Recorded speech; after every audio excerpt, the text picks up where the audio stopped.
आयोजित है। अध्यक्ष जी, मैं आपको बता देना चाहता हूं कि शिक्षा किसी भी देश की प्रगति के लिए अति आवश्यक है। मैं गांधी जी के उस कोट से शुरू करूंगा, by education I mean an all round development of mind, body and spirit. Gandhi ji कहते हैं कि शिक्षा से मेरा तात्पर्य यह है कि आपके संपूर्ण शारीरिक, मानसिक और आत्मिक विकास हो।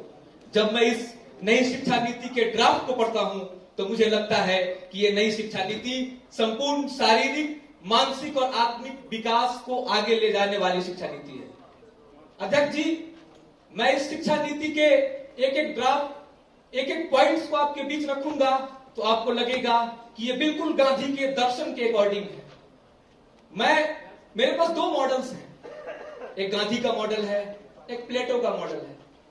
प्लेटो की जो शिक्षा नीति है, उसका जो प्रारंभिक सत्र है, उसका जो प्रारंभिक स्टेज है, उस शिक्षा नीति में उसकी भी छाप है। तो वहीं गांधी का जो दर्शन था, गांधी की जो फिलॉसफी थी, उसकी भी छाप इस शिक्षा नीति में दिखती है। मैं इस शिक्षा नीति को डीपीएसपी, जो भारत सरकार का राज्य, हमारे संविधान में जो राज्य का नीति निर्देशक तत्व है, जिसमें इस बात की व्याख्या की गई है कि हमें भारत की जो राष्ट्रीय भाषा है हिंदी के प्रमोशन के लिए काम करना है, और हिंदी के प्रमोशन के बगैर हम भारत को जोड़ नहीं सकते हैं। इसलिए शिक्षा नीति हिंदी के प्रमोशन की शिक्षा नीति है।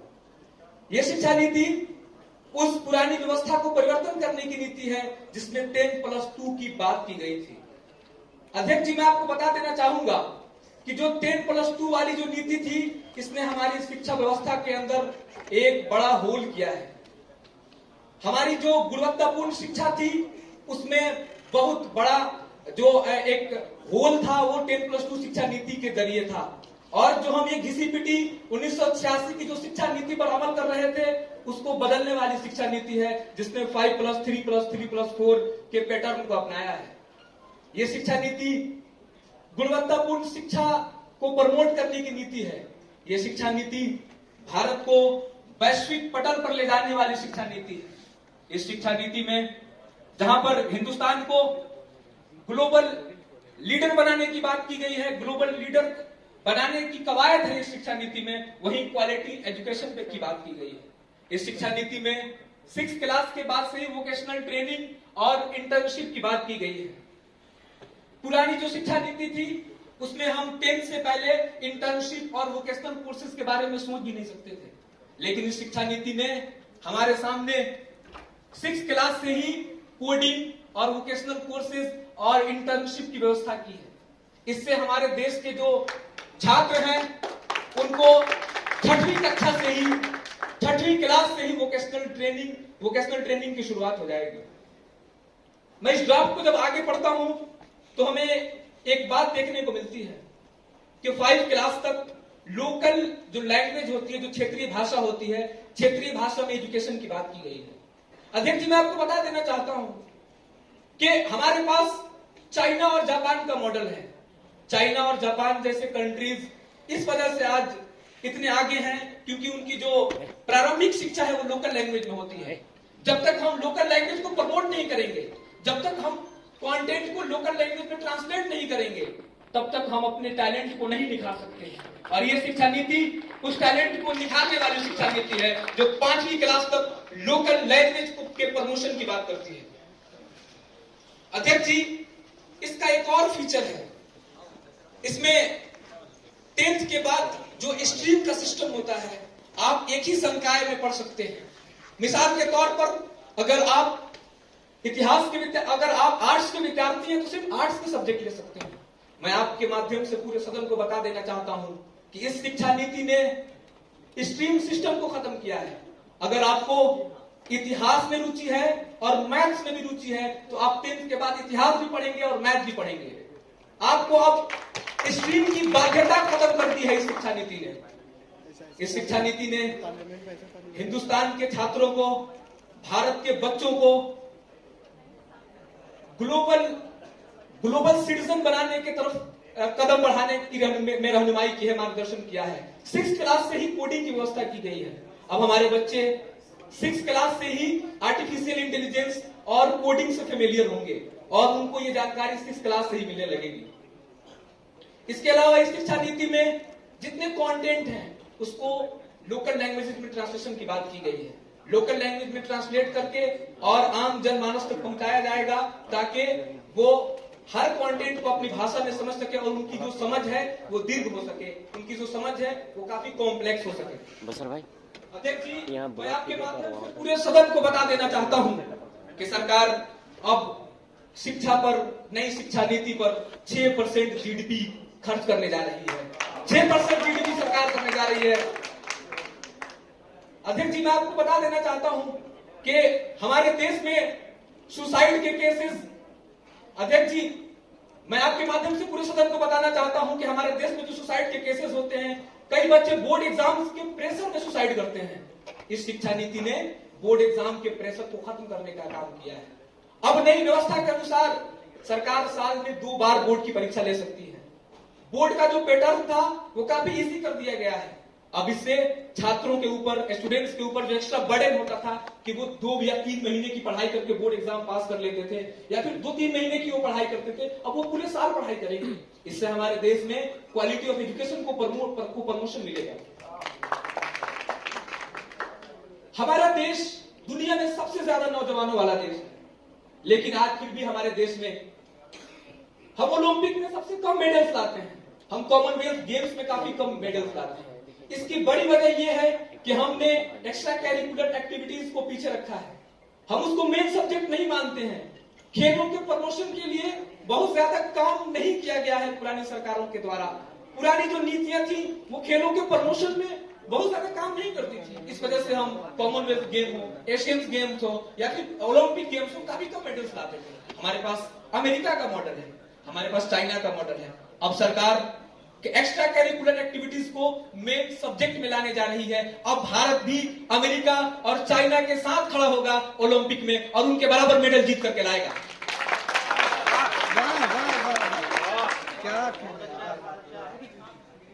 अध्यक्ष जी, इस शिक्षा नीति में और भी बहुत सारी चीजें हैं, लेकिन मैं इस शिक्षा नीति को गांधी के दर्शन और प्लेटो के दर्शन का सम्मिश्रण मानता हूं, मिक्सचर मानता हूं। और यह शिक्षा नीति भारत को एक ग्लोबल लीडर बनाने जा रही है। भारत के बच्चे को, भारत के स्टूडेंट को एक ग्लोबल सिटीजन बनाने जा रही है। हम विश्व गुरु बनने जा रहे हैं इस शिक्षा नीति का अनुसरण करके। बहुत बहुत धन्यवाद सदन का, बहुत बहुत धन्यवाद अध्यक्ष जी। बहुत बहुत धन्यवाद माननीय महोदय। मैं अनुरोध करूंगा श्री करीमी से कि वो अपने ख्याल रखें। धन्यवाद माननीय सभापति महोदय जी।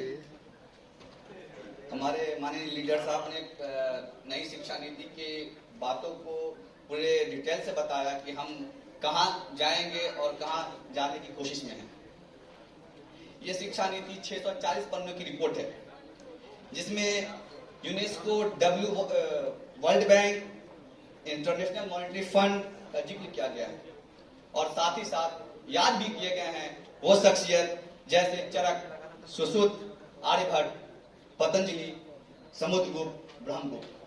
याद किए गए हैं चाणक्य नीति और सबसे बड़ी बात याद किए गए हैं वो तक्षशिला, वो नालंदा, जो हमारे अतीत, जो हमारे पास्ट को जो अतीत में ऐसे पहुंचाया जो भारत को विश्व गुरु की तरफ ले गया हो।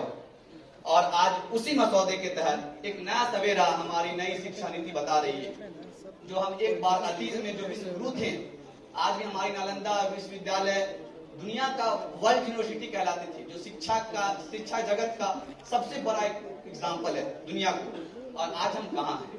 उसी नए तरीके, उसी पुराने अतीत को साथ रखते हुए, याद करते हुए नई शिक्षा नीति लाई गई है। नई शिक्षा नीति में मिशन तक्षशिला को याद किया गया है। मिशन तक्षशिला के तहत हसन से कि वो अपने ख्याल रखें।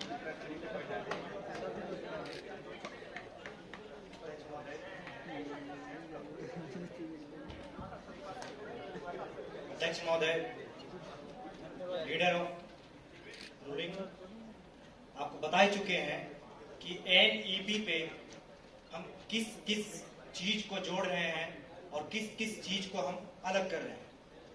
आपको विस्तार से बता दिया है। मैं इसमें थोड़ी सी रोशनी डालना चाहता हूँ। इससे पहले मैं एक शेर के जरिए मैं इस सदन को आगे बढ़ाने की कोशिश करूंगा। न माझी न रहबर न हक में हवाएं, न माझी न रहबर न हक में हवाएं, कश्ती है जी जर्जर एक ऐसा सफर है। इसमें एनईपी में जो सबसे पहली बात है, इससे पहले हमें 4.5% जीडीपी मिल रही थी।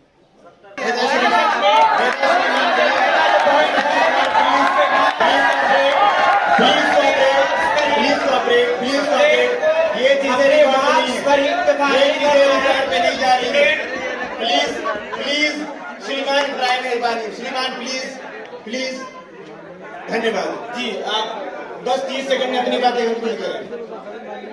दूसरी बात यह है अध्यक्ष महोदय, मैं आपके माध्यम से सदन को आश्वस्त करना चाहता हूं, विश्वास दिलाना चाहता हूं कि बच्चे के अंदर अपने आप को सलाहियत निखारने का मौका दिया जाए।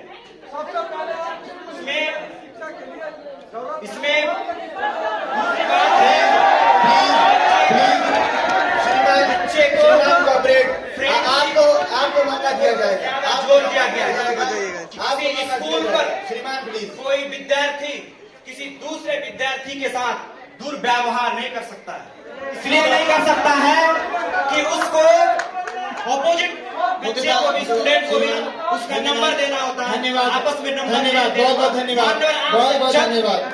30 सेकंड का मैं गुजारिश करता हूँ, बहुत बहुत धन्यवाद। 30 सेकंड का मैं अपनी बात को बहुत जल्द इंक्लूड कर दूंगा।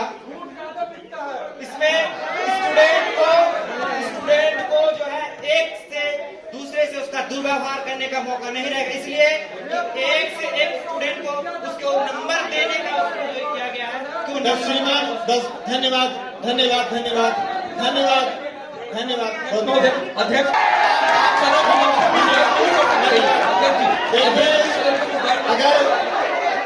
अगर संसद में की कार्रवाई करनी पड़ेगी, अगर संसद में हंगामा होगा, अगर संसद में हंगामा होगा, अगर कार्रवाई स्थगित करनी पड़ेगी।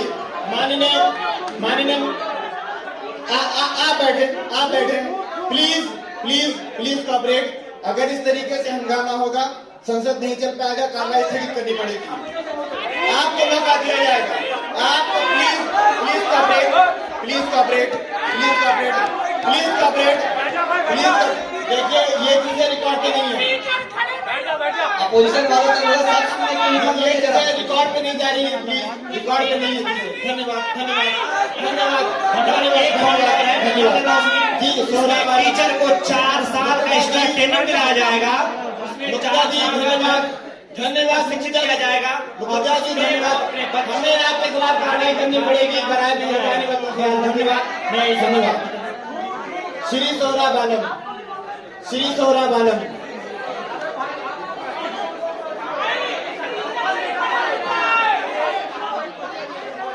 जी। विपक्ष नेता देखिए, आप लोगों को समय दिया जाएगा, प्लीज कॉपरेट। महोदय, मैं ये बताना चाहता हूँ विपक्ष के अध्यक्ष महोदय, डॉक्टर के कस्तूरी रंजन नई पॉलिसी, नई एजुकेशन पॉलिसी 34 साल बाद लाने का काम किया है।